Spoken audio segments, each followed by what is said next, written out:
Toutes ces observations ne font que rendre encore plus incompréhensibles les paradoxes de cette mare. L'extrême pauvreté de l'eau est totalement contradictoire avec la présence de super prédateurs comme les caïmans noirs.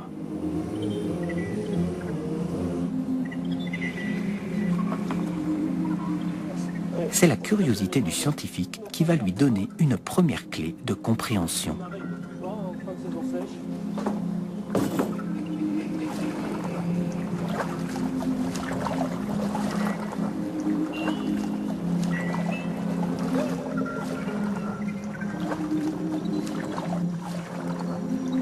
Entre les larges feuilles de nénuphar, Daniel Guiral repère à divers endroits de la mare de timides et fragiles petites fleurs jaunes qui émergent au-dessus de la surface de l'eau.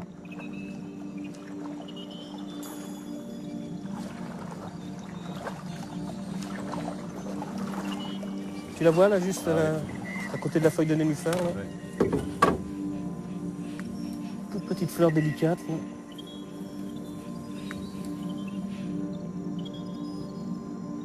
Plus surprenant encore, ces fleurs appartiennent à des masses végétales immergées très importantes et pourtant invisibles. Elles présentent une organisation très complexe avec, sous la surface de l'eau, des rameaux étalés d'un vert très lumineux. Et plus en profondeur, de très longs rameaux brunâtres couverts de petites vésicules enveloppées d'une substance gélatineuse.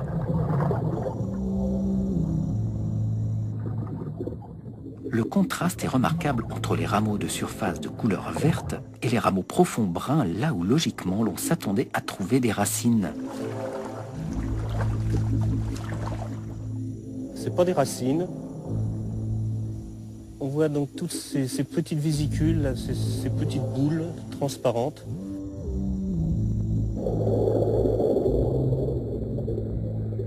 De quoi s'agit-il, puisque ce ne sont pas des racines et que la plante flotte librement dans l'eau?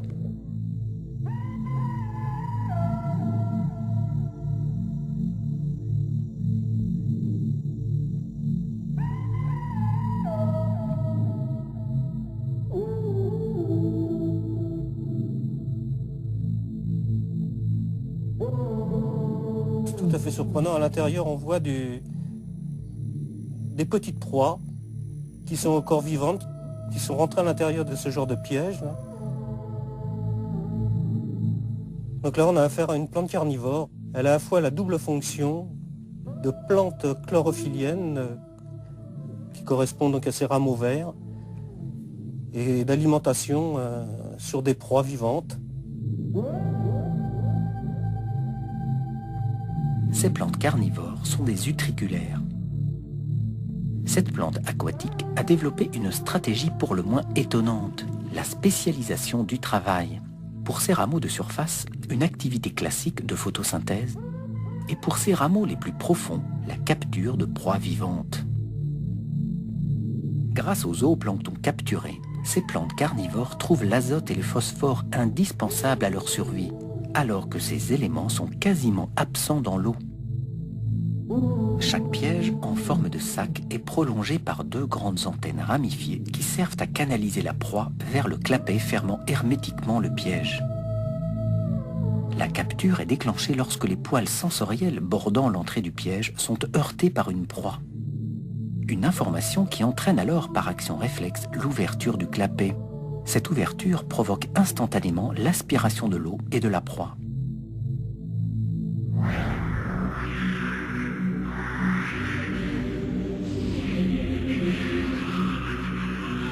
Suivi aussitôt par la fermeture du clapet.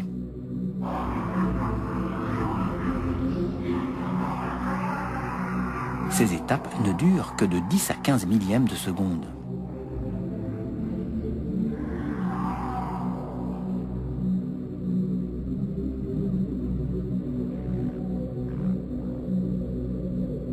Mais une question se pose aux scientifiques. Comment expliquer cette prédation intense alors que les proies sont si rares dans l'eau? Ces plantes carnivores n'en restent pas moins des plantes et sont immobiles dans une eau stagnante, à la différence des animaux carnivores qui, eux, peuvent traquer leurs proies. Comment font-elles pour capturer le zooplancton? Il existe bien de rares plantes terrestres carnivores qui vivent elles aussi toujours dans des milieux très pauvres. C'est par leur odeur ou leur couleur qu'elles peuvent attirer les insectes vers leurs pièges. Mais pour nos utriculaires du Marais, comment être à la fois une plante, un carnivore et vivre en permanence sous l'eau? Seule solution, disposer d'une stratégie pour faire venir le zooplancton à proximité des pièges. Ce qui m'intéresse, c'est de caractériser les espèces. Donc le but est d'avoir des échantillons les plus importants possibles pour avoir une bonne représentation de l'ensemble de la communauté qui vit dans cette eau, à proximité immédiate des plantes. Le chercheur constate effectivement que la densité du zooplancton est beaucoup plus importante dans l'environnement immédiat des pièges de la plante carnivore que dans l'eau de la mare. Cette concentration ne peut pas être le fruit du hasard et doit certainement résulter d'une stratégie élaborée par la plante à destination du zooplancton. Sur les rameaux de la plante et sur les pièges, Daniel observe la présence d'algues fixées d'une taille bien plus petite que les algues qu'il avait observées au microscope au début de sa mission. Des petites algues parfaitement adaptées cette fois à la taille et au régime alimentaire du zooplancton. Le scientifique réalise alors que la plante se laisse coloniser par des algues dans le seul but d'attirer le zooplancton pour le capturer dès qu'il passe à proximité des pièges. Ce comportement n'avait encore jamais été observé chez cette plante.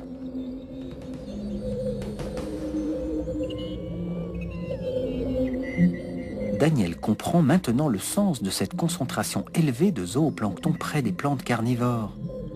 Logique, il est là où il peut trouver à manger, même si cela n'est pas sans risque.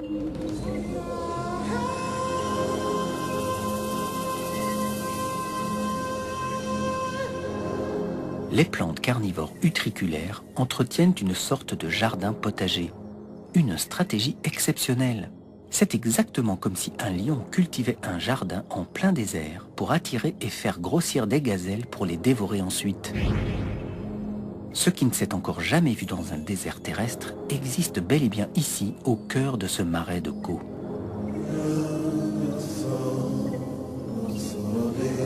Du coup, ce jardin potager luxuriant et ses habitants intéressent toute une curieuse faune attirée par cette aubaine.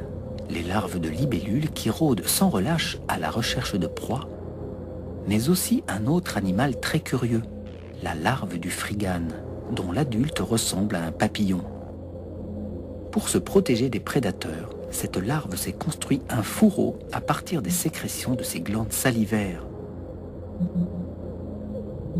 La larve de frigane, en consommant les algues qui se développent sur les rameaux de la plante carnivore et qui sont trop grosses pour le zooplancton, assure ainsi un entretien régulier du jardin potager.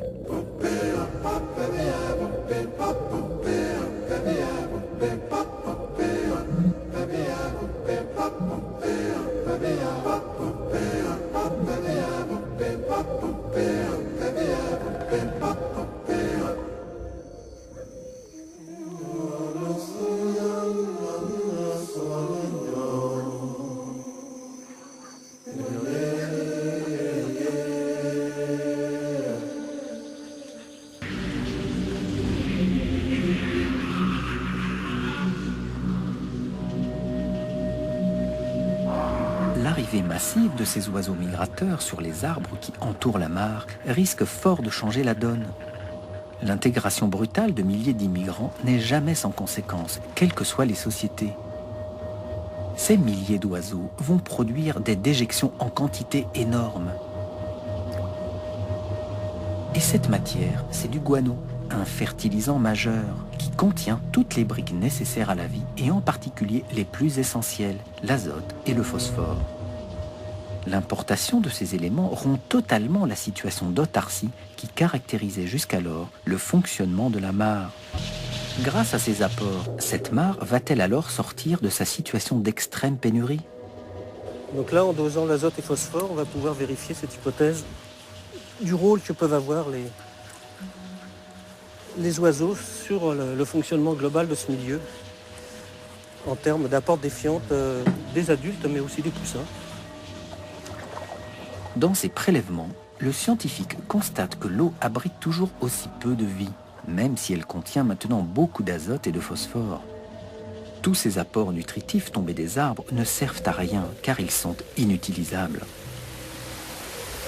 En effet, c'est la saison des pluies, et même si le lessivage des feuilles et des branches d'arbres est intense, une trop grande dilution des déjections d'oiseaux et l'absence de soleil rendent leur utilisation impossible par les algues. Personne ne profite donc de cette manne qui reste désespérément inutilisable. Pas même les plantes carnivores qui de toute façon n'en ont pas besoin. Leur stratégie leur permet de vivre sans azote et sans phosphore dissous dans l'eau. Mais le scientifique demeure perplexe. Cette technique sophistiquée de capture ne suffit pas à expliquer la bonne santé de ces plantes dans ce milieu très pauvre. Car si la plante capture des proies grâce à ses pièges, elle n'en est pas moins dépourvue de système digestif. La technique de digestion de cette plante carnivore reste totalement inconnue. Comment faire pour tirer parti du zooplancton et s'en approprier l'azote et le phosphore? La chance est avec Daniel Guéral et c'est une première scientifique. Il parvient à observer sur des utriculaires vivantes, au plus intime des pièges et à très fort grossissement, une activité insoupçonnée. Il découvre une densité considérable de protozoaires nageant à l'intérieur du piège. À la jonction entre la tête et le corps d'une larve de moustique récemment capturée, c'est toute une armée qui s'engouffre dans la brèche et qui envahit la larve d'insecte pour la digérer de l'intérieur.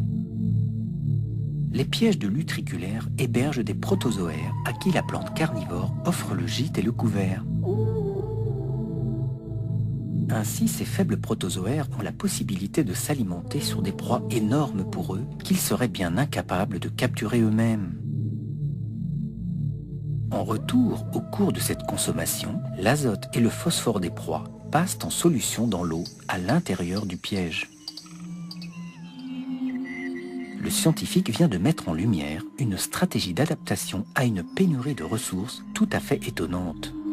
Il s'agit au bout du compte d'une véritable symbiose à l'échelle microscopique, associant avec des bénéfices partagés deux protagonistes totalement improbables, des protozoaires et une plante aquatique.